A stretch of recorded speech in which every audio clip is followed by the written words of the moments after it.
माता का आंचल सबसे सुरक्षित, सबसे प्यारा। माँ। माँ शब्द ही ऐसा है।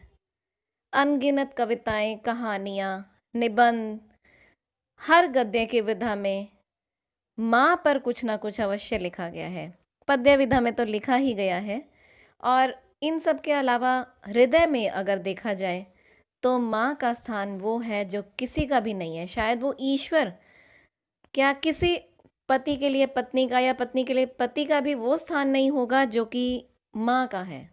इसीलिए तो धरती को माँ कहा गया है, पिता नहीं कहा गया है।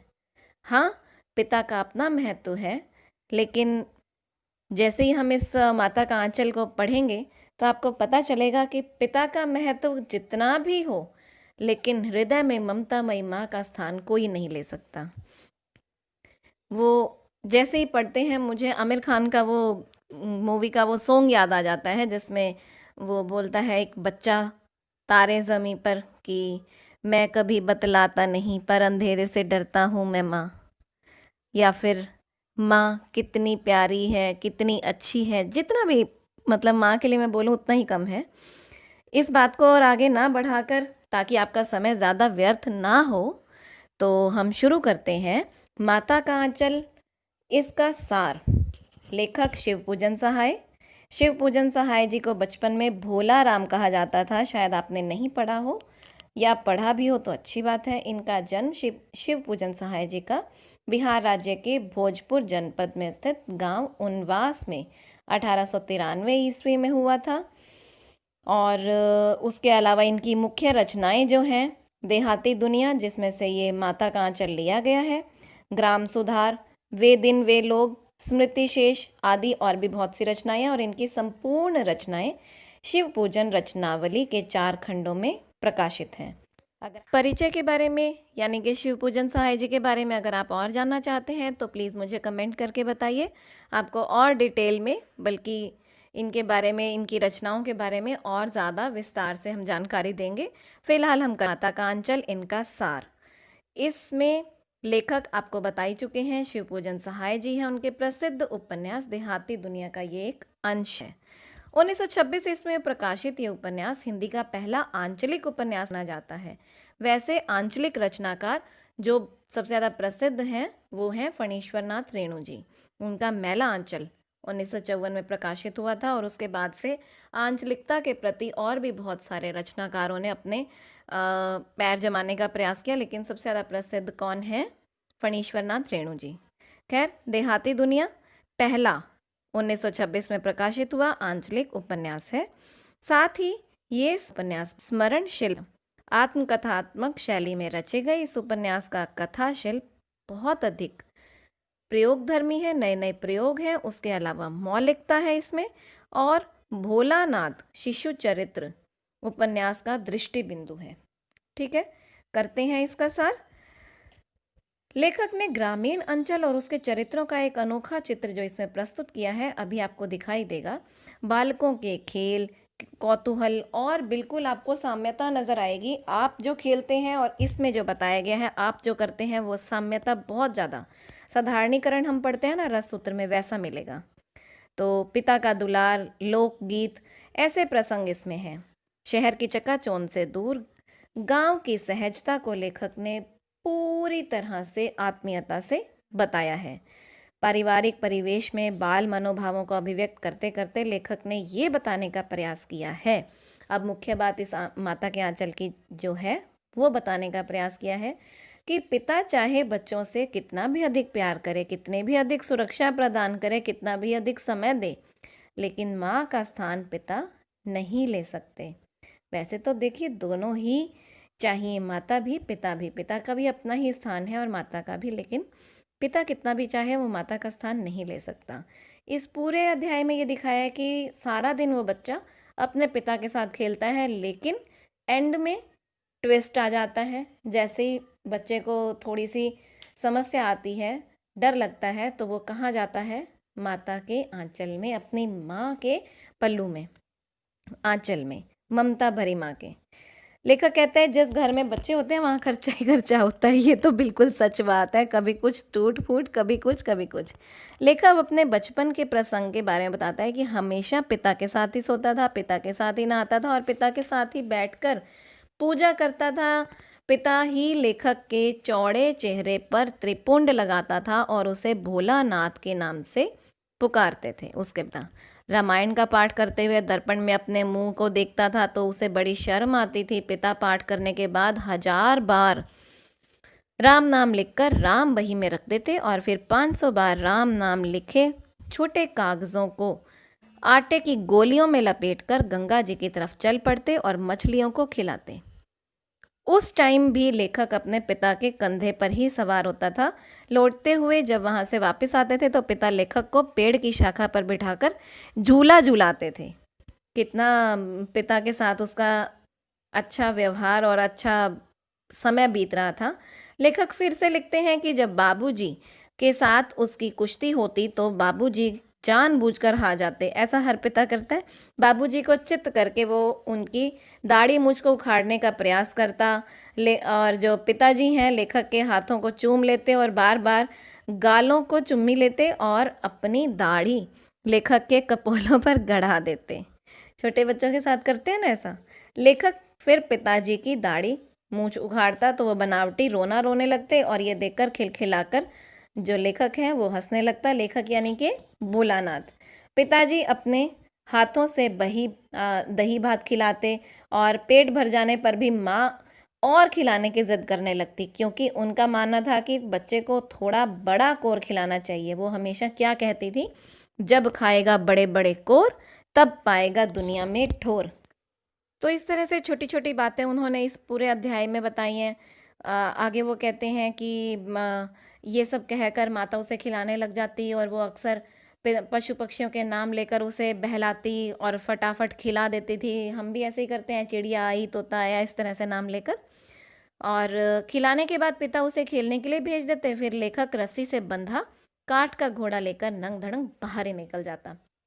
बच्चे ऐसे ही रहते हैं, अपने भारत के समाज ही ऐसा है। चाहे कोई भी राज्य हो ऐसा ही रहता है। राज्य बदलने से सिर्फ उनके थोड़े से तौर तरीके और भाषा का ही अंतर आता है हम सारे वैसे के वैसे ही। और आगे लिखते हैं, माँ लेखक के सिर पर कड़वा तेल लगाती तो वो रोने लगता और पिता के नाराज होने पर भी माँ तेल लगाकर मालिश करती, चोटी गूंथती, रंगीन कपड़े पहनाकर छोड़ देती थी। ऐसे ही करते हैं हम भी, कोई नज़र का टीका लगा देते हैं और खूब तेल मल देते हैं। लेखक रोता हुआ पिता की गोद में बैठकर बाहर आ जाता और फिर गली के बच्चों के साथ खेलने लग जाता। लेखक के लड़कों के साथ मिलकर लेखक कई तमाशे करता। अलग अलग तरह के वो खेल खेलते। चबूतरे के कोने को नाटक घर और चौकी को रंगमंच बना देते। फिर लड़के कभी दुकान दुकान खेलते, कभी मिट्टी के ठेले लगाते, पत्थर के टुकड़ों और मिट्टी के टुकड़े लड्डू बेचते, पताशे वगैरह ये सब खेल खेलते जैसे सभी खेलते हैं। आजकल ये खेल कम हो गए हैं क्योंकि टीवी और मोबाइल ने इनका स्थान ले लिया है। और क्या होता, कभी कभी पिताजी को गोरखपुरिये पैसे खरीद कर देते थे। थोड़ी देर बाद वे सब मिठाई की दुकान को बढ़ाकर घरोंदा बनाते थे और वो धूल और तिनकों से तैयार होता था। दातुन के खंभे, दिया सलाई की पेटियों के किवाड़, घड़े के मुहड़े, चूल्हा, चक्की, दिए की कढ़ाई आदि ये सब बनाई जाती थी। इसी से वो धूल, बालू, पानी आदि में नाटक सा करते रहते थे। बच्चे ऐसे नाटक कर करके खेलते हैं। पिताजी पास में आकर बैठ जाते तो सब हंसते हुए वहाँ से भाग जाते थे। जैसे ही कोई बच्चों के खेल में बड़ा आ जाता है तो वो थोड़ा सा इम्बैलेंस फील करते हैं और भाग जाते हैं। लेकिन पिताजी पूछते थे कि ज्योनार कब आएगा, तब बच्चे बहुत हंसते थे। ज्योनार क्या होता है? भोज या दावत, ठीक है। कभी कभी लड़के मिलकर बारात निकालते, उसमें कनस्तर का बाजा, अमोले की शहनाई, टूटी फूटी चूहेदानी पालकी का काम करती। चूहेदानी जो होती है वो लगती है ना पालकी जैसी, पता नहीं सारा कुछ ही लिख दिया है। सभी लड़के बाराती बन जाते। समधी को बकरे पर बिठा दिया जाता। बारात एक चबूतरे से रुककर दूसरे चबूतरे पर जाती और फिर लौट जाती। पिताजी बहू का मुंह देखने के लिए घूंघट उठाते तो सभी भाग जाते। सारा मजाक चल रहा है, इमेजिन करो तो और बहुत ज़्यादा हंसी आती है। इसके बाद खेती का तमाशा करते। चबूतरे पर घिरनी गाड़ी जाती और गली को कुआं बनाया जाता। पतली सी रस्सी में चुक्कड़ बांधकर 2 लड़के बैल बन जाते। अंगूठे का हल बनाकर फसल उगाई जाती और हाथों हाथ काट भी ली जाती थी। साथ के साथ हो गया चलो काम। इसके बाद फसल को पैरों से रौंदकर मिट्टी के दिए की तराजू बना ली जाती और इसी टाइम पर पिताजी आकर खेती का हालचाल पूछते तो सभी लड़के वहां से भाग जाते। इस तरह से नाटक हर रोज खेले जाते। जब कभी लड़के ददरी के मेले में जाने वाले आदमियों के झुंड को देखते तो वो खूब शोर करते। जब वे पालकी देखते तो कहते थे कि पालकी में मेहरी है। पालकी में हमारी मेहरी है। एक बार एक बूढ़े ने बच्चों को खूब फटकार लगाई। लेखक को अब भी उसकी शक्ल याद है जो जिसने उसे खूब डांटा था। हमें भी ऐसे कुछ कुछ किस्से कुछ कुछ बातें याद रह जाती हैं।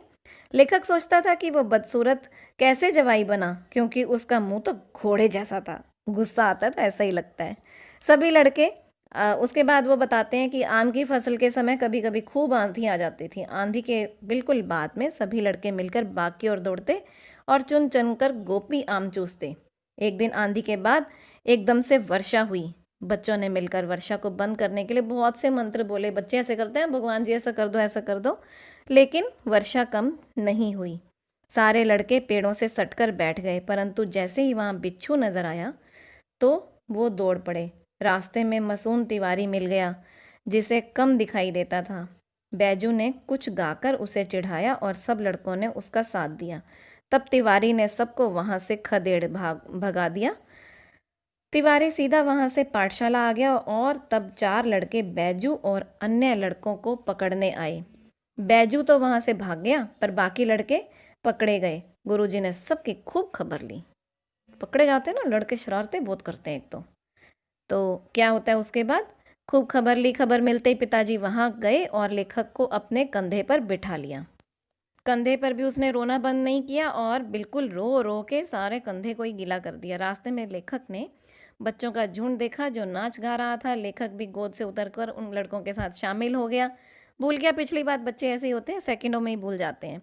और सबने मिलकर मक्की के खेत में गए और चिड़ियाँ पकड़ने लगे। पिताजी कुछ अन्य लड़कों के साथ मिलकर तमाशा देख रहे थे। तब एक व्यक्ति ने कहा कि लड़के और बंदर पराई पीर को नहीं समझते। ऐसा होता है ना, लड़के शरारती बहुत ज़्यादा होते हैं। आप में से भी जो लड़के सुन रहे हैं, जेंट्स सुन रहे हैं, वो सब शरारती रहे होंगे अपने समय में। आखिरी घटना जो उन्होंने बताई है इसी में ही सारा सार है। लड़के टीले पर जाकर चूहे के बिल में पानी डालने लगे। वहीं पर गणेश जी की सवारी की रक्षा करने के लिए शिव जी का सांप दिखाई दिया। बिल में जब पानी डाला उन्होंने सोचा कि चूहे बाहर निकलेंगे, लेकिन वहां पर कौन आ गया? सांप। सभी लड़के उल्टे सीधे गिरे। किसी का सिर फूटा, किसी के दांत टूटे। लेखक का सारा शरीर खून से भर गया और लेखक पिताजी की आवाज़ ना सुनकर केवल और केवल कहाँ दौड़ा? अपनी माँ के पास। वो चावल साफ करना छोड़कर रोने लगी। लेखक की माँ की गोद में चिपका सा सा सा सा करके रो रहा था। माँ ने उसके घावों पर हल्दी लगाई। जल्द ही पिताजी भी वहां दौड़कर आ गए और माँ की गोद से उसे लेने लगे। लेकिन लेखक को सबसे ज़्यादा सुरक्षित क्या लगा? माँ का आंचल। और माँ के आंचल की प्रेम और शांति के चंदोवों की छाया उसने नहीं छोड़ी। तो ये था इसका अंत, जिसमें वो अपनी माँ से चिपक जाता है। जैसे ही उसने सांप देखा भागा कहाँ? अपनी माँ के पास। तो ये थी इसकी कथा। आपको आशा करती हूँ पसंद आई होगी। मुझे बहुत पसंद आई थी। हम सब भी बचपन में कहीं ना कुछ ऐसी हरकतें करते ही हैं। आपको जो ऊपर नज़र आ रहे हैं वो इसका सार मैंने कम लिखा है, बल्कि इसके अंदर आए हुए महत्वपूर्ण पंक्तियाँ दी हैं जो कई बार परीक्षा में पूछी जाती हैं, किसने ये शब्द कहे। तो आप इन्हें भी ध्यान से पढ़ लें। आज के लिए इतना ही। धन्यवाद।